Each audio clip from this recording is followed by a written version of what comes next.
We're here another episode of 3 episode rule. Well, we're not gonna last 3 episodes. Heaven forbid. We're gonna keep going. This is our second episode of 3 episode rule. So maybe Spider King, AKA to AKA. I've been anime for 3 episodes, and that's it. We got Lelouch V here. It's your boy Lelouch V. Check me out on Blerd.com. Yep, and we here for another great anime to review. I'm excited for this one. Appreciate the love for Hell's Paradise. So let's keep this going. If you like it, just recommend an anime for us too. We have a list. We'll take your recommendations to account. Mm-hmm. Nothing new. We need something for this spring season. So we can just be all on the same path and no continuing anime. We want a brand new anime. So I think we're doing My Home Hero. I'm mixed feelings about that. Same. So we're gonna talk about it. I think it should end right now. It should just be 3 episodes and that's it. You got what you wanted. But the dad takes himself into a ditch. So we'll talk about that later. Yeah. So first and foremost, like the video, subscribe, Blerd Cartel, Facebook, IG, YouTube, Twitter, Spotify, TikTok, Twitch, Blerd Official on YouTube.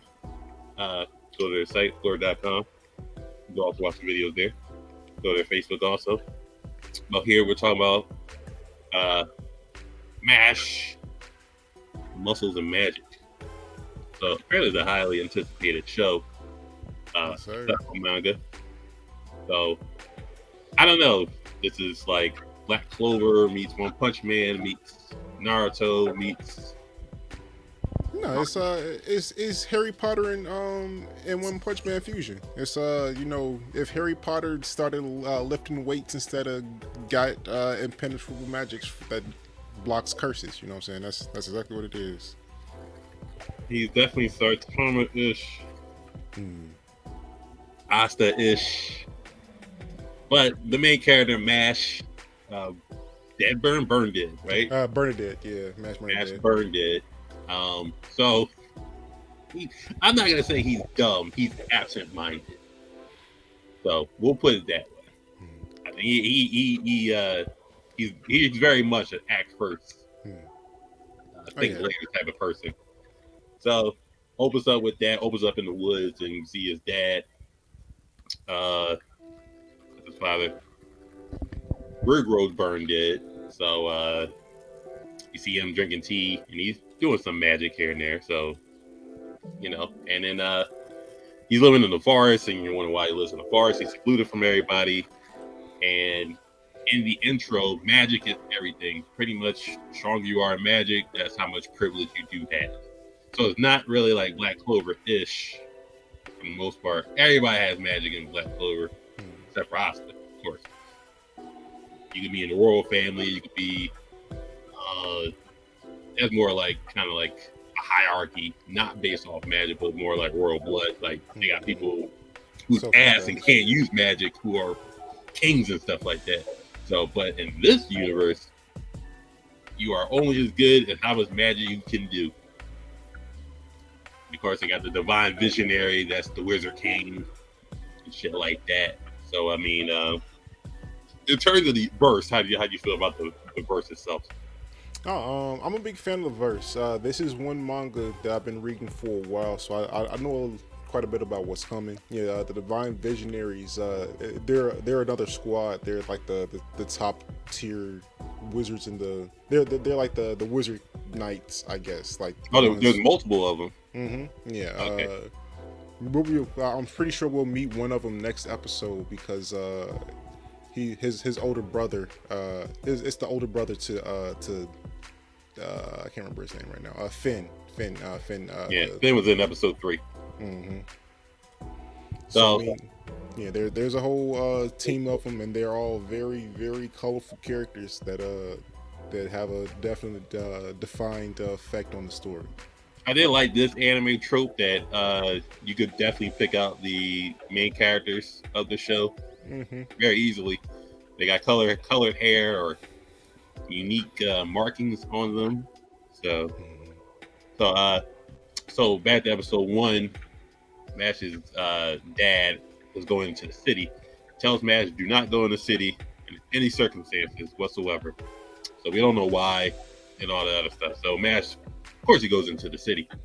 Before all that, he's training in the forest, lifting like Zoro amount of weights, Saitama amount of weights, and he just I didn't know they had Under Armour back in this verse. So he has that. He's just training, whatever the case. So he does go into the city to get Cream Puffs. Cream Puffs is his jam. That's his thing. So he goes there. Chimichangas. He's all cloaked up and whatever. So he's so strong. He bends the coins, and he's like, "Here, take this." He bends the coins by accident. And the patron just like, "The hell am I gonna do with this?" So he bends the coins back and straightens them out. Cool. He's off to around his way. So the hood comes off, and he's unmarked. So he's the only unmarked person in the area. Cops is like, "Why are you unmarked?" It's like, "What's your deal?" The Mash rips the dude's shirt off. Like, he's just like, no problem. Just rips his old uniform off. And apparently it's all points bulletin on this no mark guy. So that's when we get introduced to Brad, apparently. The Brad Coleman. So I guess Brad was like a knight or some shit like that, and he got turned to a cop. He seems really resentful that he's a cop now. He's like, I took down dragons and all this other shit. I'm a cop. So all points bulletin on Mash, and the fat cop gets humiliated, and Brad's like, "Well, why do you have the clothes on? Who's this guy?" Mash needs to dart back to the forest, but of course they got magic, so they could trace him. They get back to the house, and Dad's there's some way the dad gets there, and Mash didn't get there, and the cops got there already. And then he started interrogating the old man, and then the old man, you see his backstory. He's ass in magic. He is terrible. So, from a kid to a grown-up, he's been told, "Oh, you did this wrong. You can't even do the simplest things. You're terrible in magic. Like, I don't know why you're living at this point." Pretty much, just to say the least. So, he was about to remove himself from said earth, and then he heard a baby screaming, and it was Mash, and he's unmarked, and he was like, "Oh, well, it's a rare occurrence." So somebody, I guess, in his mind, abandoned Mash because he was unmarked. So you're unmarked, you can't do magic. You have nothing. You're out pretty much at this point. So back to interrogation, Brad's like, "If you're unmarked, you should be dead. Like, we kill those type of people. So you have no magic, you just die. You just like you're unwanted by God at this point." So you know how this verse runs is on magic. So the higher we go, the more corrupt you get. So then, of course, your boy comes in, full head of steam, knocks the guy through the house. That guy gets slapped up. Brad's like, "I'm gonna hit you with my ultimate weapon. I took down the dragon with this." Mash treats it like haiku and fucking volleyball, starts juggling it, starts smacking it around. Gives it the bump, and then jumps up and spikes it down at him. Yeah, I love that.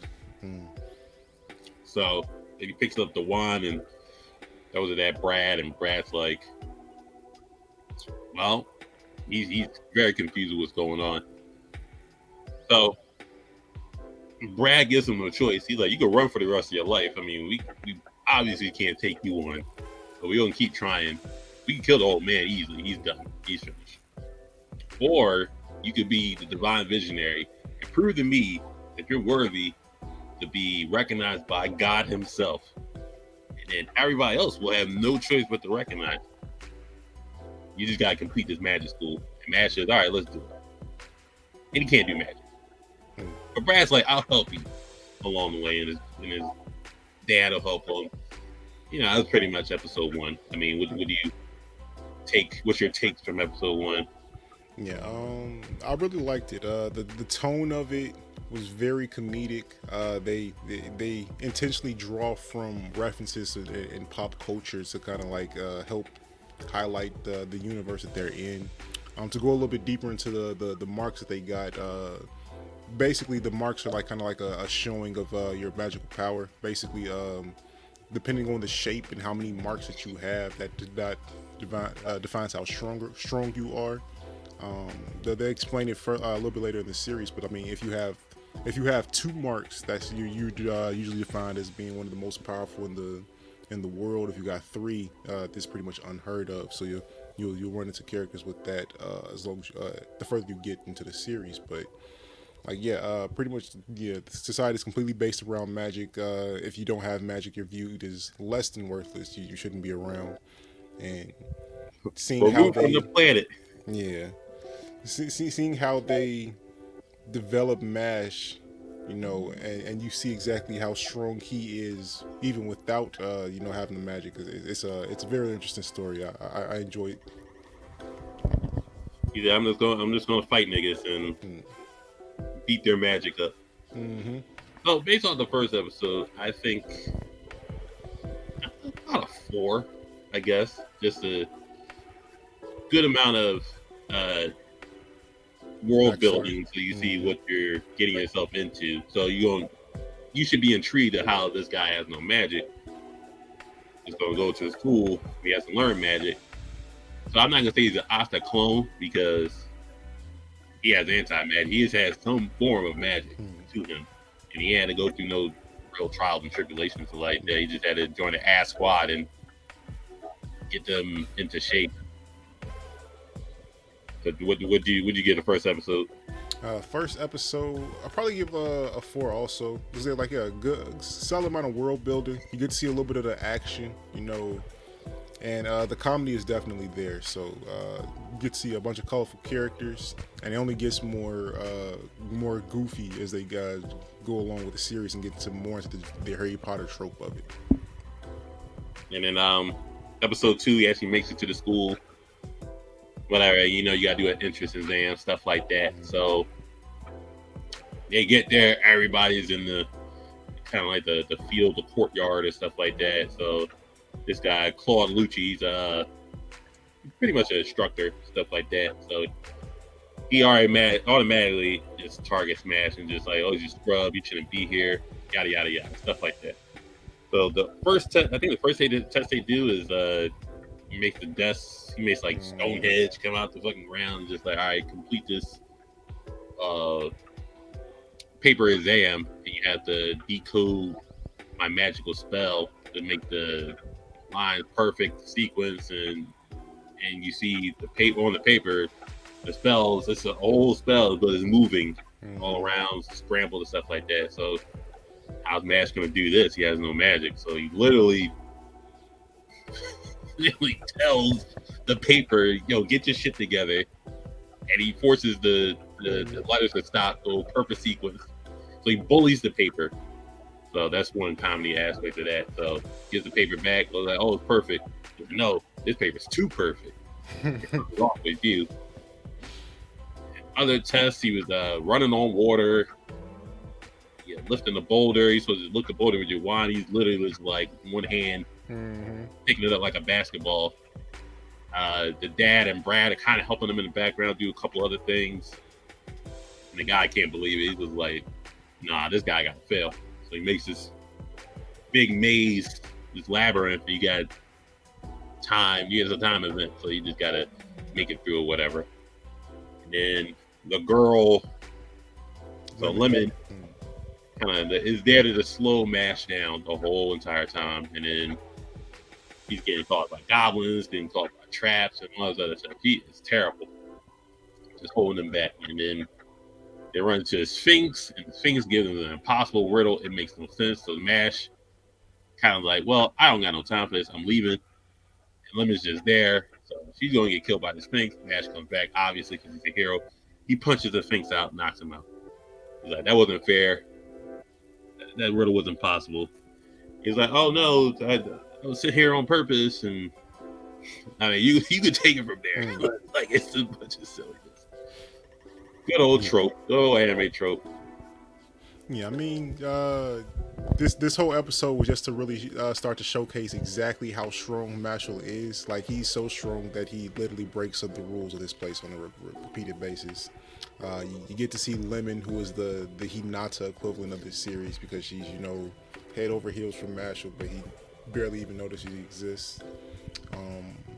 And then yeah, you just see like everything that they try to do to Mashle. I mean, he might as well have anti magic with exactly how strong he is and how much he can counter the things that they do. So it pretty much all bounces off of him, kind of like One Punch Man style. So yeah, it's a little while before you actually see a challenge for him, and when you do, you just see him continue to Goku surpass his own limits and keep getting stronger. So yeah, this episode was definitely the first little showcase of that, and you just get to see like those hands work. Mashle has a pretty quick trigger, and once you take him there, he's fully willing to use that full strength to do whatever he needs to. Especially episode 3. But Claude bribes Lemon to just like, if you make him not complete the labyrinth, then I'll give you a full scholarship ride, everything. So he doesn't make out the labyrinth. He's punching through the labyrinth, going in a straight line. They're like, "Oh, you can't do that. You're cheating." And they're like, "Blue, get this man out of here." Just like he cheated, and he's not saying why he did what he did, but the girl confesses everything. And then pretty much, I guess the principal hears about it and says Mashle down for an interview for the whole student body, or not the student body, but all the teachers and all the higher ups and stuff. So he gives them, I guess, an impossible task, and just like, well, he makes a spell to where he takes the soul of the most loved one you have, put it in a voodoo doll, and then just like a drill coming down on him. Like, well, what are you gonna do to stop the drill? And then Mashle just pretty much just tries to punch it at first, but he just grabs it. He's like, well, you can't exert all this power for too long, so the endurance contest. And the principal kind of sees through it and just like, all right, you're a good person. My belief is to regulate the strong and protect the weak. So I believe you're that type of person. So by his recommendation alone, it didn't matter what everybody else recommended. He's like, all right, you can come to the school. It's fine. Yeah, shout out to Principal Wahlberg. Just saying, I know what the rules are, but they don't matter because I'm the principal. And so OG, I guess what OG, what's an OG wizard in Harry Potter? Dumbledore. Yeah, I guess OG Dumbledore in there. Literally, like same person just says, so yeah, rules. Yeah, they apply to everybody else except for my main character. We gonna keep that same energy going into this. So I mean, I get an episode about a 3. Yeah, episode 2 was a little bit slower. It was more so to give information on how the hierarchy of the school works than really getting to know the characters more. But it was a foundational episode, so you can kind of see exactly what the type of lifestyle Mash is going to be having to live on a day to day with everybody, kind of being against him, and just seeing how even knowing all the odds against him, he still has full confidence that he's going to power through it and get to where he wants to get to, and that's the Divine Visionary. Well, he passed the hardest part, was that getting in. I mean, well, I guess not the hardest part, but it's definitely a step in the right direction for him. So episode 3, he's in the school, he's taking classes. So he did his the broom test. So everybody's telling the broom to fly, and it's the same lady from, I think, episode 2 that was giving him tests and stuff like that, and he was just like pretty much finesses his way through that. It was like, oh, he's gonna finesse his way through this again. Telling the broom to fly, the broom's not listening to him. He like stomps the ground, make the broom go to his hand. It's like, oh, you're cheating over there. He's like, I told it to fly, and it was like, well, you told it to fly after the fact. So it just, everybody just ignored it. It's just like, yeah, this is pretty much a direct rip from Harry Potter when he first started trying to learn how to fly his broom and got into Quidditch. Like he couldn't make it move. Everybody else was kind of making fun of him about it, and then it just snapped into him instantly for Harry Potter. But for this Mash, he never technically gets it, but he was like, you know what? I'm gonna make it work. However I do, muscle magic, stomps the ground, makes it pop up, and kind of hits the ground running from there. Not even metaphorically, literally. I'm a finesse in some way, shape, or form. And he gets into it with I guess a lackey of some sorts, a lackey bully. Mm-hmm. Like, well, I'll race you, and then whoever loses got to be a servant for a week. So they start the race. Max was already in the finish line. Like the other guy didn't even get to start. So if you have a keen eye, you could have seen what he did. It's just broken. He threw the broom, and it ran down, caught the broom, and rode it down the rest of the way. And he did it all in the blink of an eye. So he loses, and he's just in denial of losing. He's like, well, since you're crying about it, we can just call off the bet. It's not a big deal. He still feels some type of way. So I guess the main early antagonist is Lloyd. Lloyd's like the higher up son, so he just gets away with anything.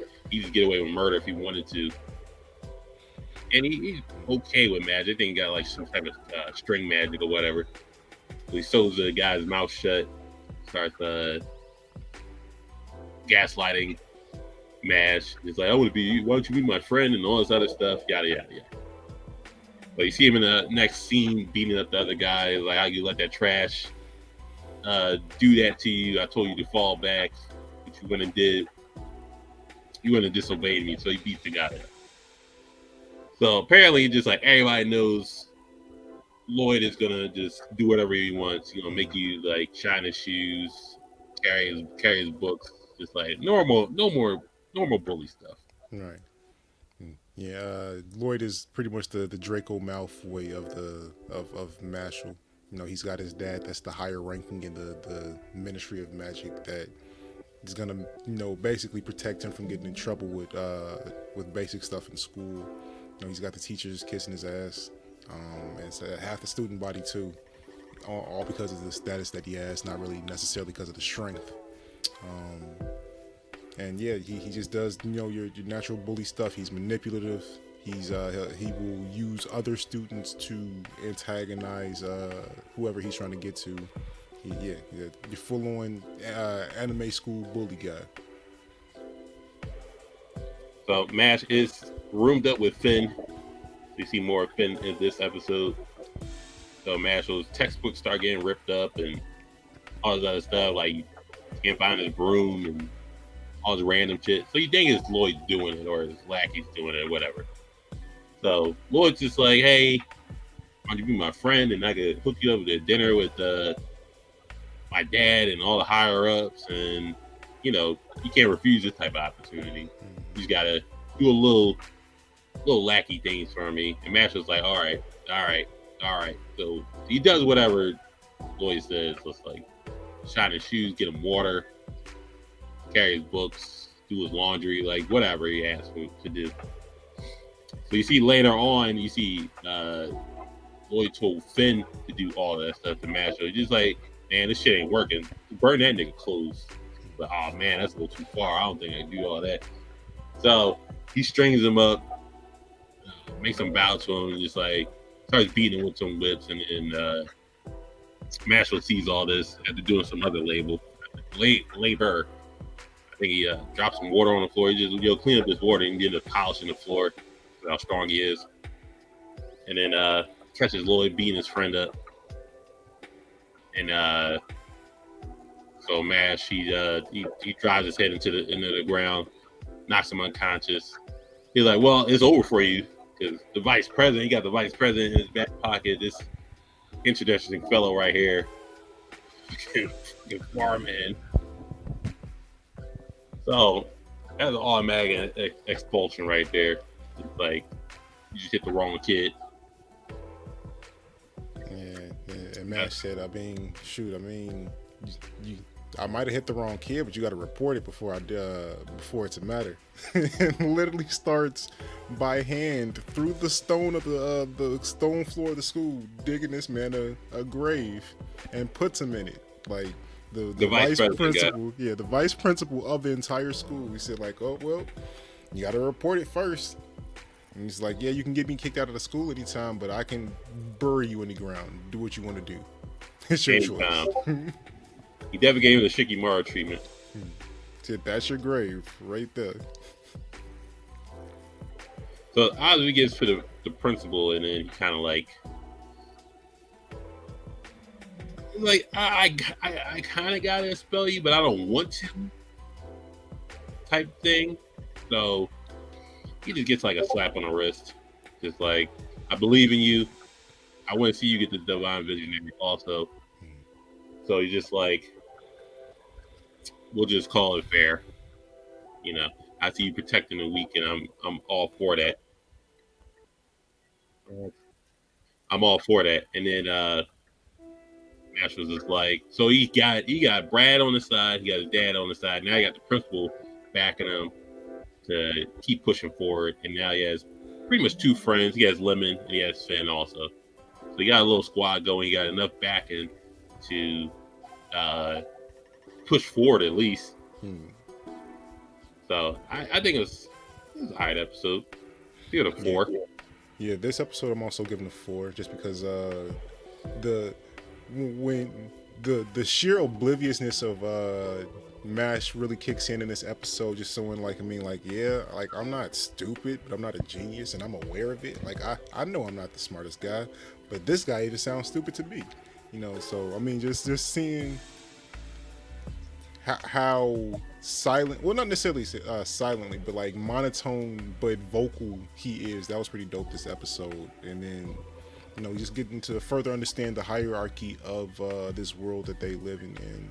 And I enjoyed that as well. But I was ready to see a little bit more action here. I wanted them to expand upon the scenes that they put in the manga, but I can't fault them too much for that. I mean, I'm sure one of those they ain't go page for page. Yeah, pretty much, like dot for dot. I wanted them to show at least a little bit of a fight, because I feel like that's something that they could have expanded on. But again, knowing what's coming in this season, I'm sure they're going to go all out going forward. But this is still like the basis of the show, so they're gonna pick it up. Yeah, 4 out of 5 for me. So they did show the divine visionaries, I guess, the shadowy figures and the neon lights. Whatever. I guess they are the divine visionaries, or just like. Oh, that was them. That was a direct outline of the first batch of them. One of them you'll find has a direct tie to Finn. They'll get to that in the upcoming episodes. But there's a squad of them, and they're all radicals in some way, shape, or form. They all feel very strongly about something that's in that world, and they kind of use them to explain how the hierarchy of that world works further from where you see the visionaries. All right, I'll be ready. Well, for mine, I will keep watching. It's entertaining. It's got it.